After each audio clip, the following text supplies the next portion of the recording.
ಸರ್ಕಾರಿ ಕಚೇರಿ ಆವರಣದಲ್ಲಿ ಇದೆಂಥ ಕೆಲಸ. ಸಮಾಜ ಕಲ್ಯಾಣ ಇಲಾಖೆ ಕಚೇರಿ ಅಂಗಳವೇ ಆಯ್ತು ಬಾರ್. ಗ್ಲಾಸ್ ತುಂಬಾ ಎಣ್ಣೆ ತುಂಬಿಸಿಕೊಂಡು ನೌಕರ ತೂರಾಡಿದಾನೆ. ಸರ್ಕಾರಿ ಕಚೇರಿ ಆವರಣದಲ್ಲಿ ಇವರು ಮಾಡ್ತಾ ಇರುವಂತ ಕೆಲಸ ನೋಡಿ. ಸಮಾಜ ಕಲ್ಯಾಣ ಇಲಾಖೆ ಕಚೇರಿ ಅಂಗಳವೇ ಬಾರ್ ಆಗಿ ಹೋಗ್ಬಿಟ್ಟಿದೆ ಈಗ.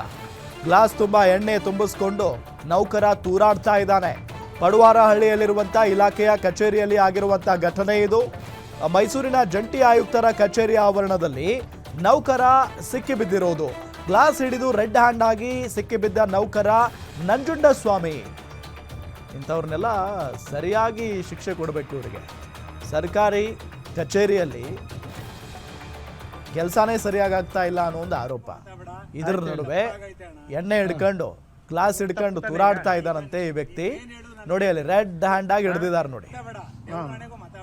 ಆಯ್ತು ಹೇಳಿ. ತಪ್ಪಾಗೈತೆ ಅಣ್ಣ. ತಪ್ಪು ತಾನೆ ಈಗ.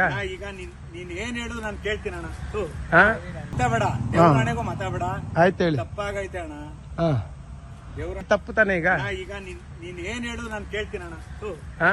ಮಾತಾಬೇಡ, ದೇವ್ರನೆಗೂ ಮಾತಾಬೇಡ. ನೋಡಿ ಆತನನ್ನ ನೀವೇನ್ ಹೇಳಿದ್ರು ಕೇಳ್ತೀನಿ, ನೀವೇನ್ ಮಾಡು ಅಂದ್ರು ಮಾಡ್ತೀನಿ, ಇದ್ರ ಬಗ್ಗೆ ಯಾರಿಗೂ ಹೇಳಕ್ ಹೋಗ್ಬೇಡಿ ಆತ ಹೇಳ್ತಾ ಇರುವಂತ ಮಾತು. ಇವರೆಲ್ಲ ಸರ್ಕಾರಿ ಆವರಣದಲ್ಲಿ ಮದ್ಯಪಾನ ಮಾಡಿಕೊಂಡು ಅಲ್ಲಿರೋರ್ಗೂ ಕೂಡ ಡಿಸ್ಟರ್ಬ್ ಮಾಡಿಕೊಂಡು ಸಿಕ್ಕಾಪಟ್ಟೆ ತೊಂದರೆ ಕೊಟ್ಕೊಂಡು ಇವ್ರ ಯೋಗ್ಯತೆಗೆ ಆ ಪಡುವಾರಹಳ್ಳಿಯಲ್ಲಿರುವಂತ ಇಲಾಖೆಯ ಕಚೇರಿಯಲ್ಲಿ ಈತ ನೌಕರ ಕೆಲಸ ಮಾಡ್ಕೊಂಡಿದ್ದಾನಂತೆ. ಈತ ಗ್ಲಾಸ್ ತುಂಬಾ ಎಣ್ಣೆ ತುಂಬಿಸ್ಕೊಂಡು ಎಣ್ಣೆ ಹೊಡ್ಕೊಂಡು ಕೆಲಸ ಮಾಡ್ತಾರ ಇವರು.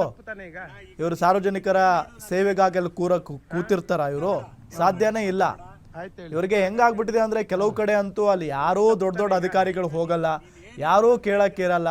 ಹಾಗಾಗಿ ಆ ಸರ್ಕಾರಿ ಕಚೇರಿಗಳನ್ನೇ ಬಾರ್ ಆಗಿ ಮಾಡ್ಕೊಂಡ್ಬಿಟ್ಟಿರ್ತಾರೆ ಕೆಲವರು. ಅದಕ್ಕೆ ಉದಾಹರಣೆ ಇದು.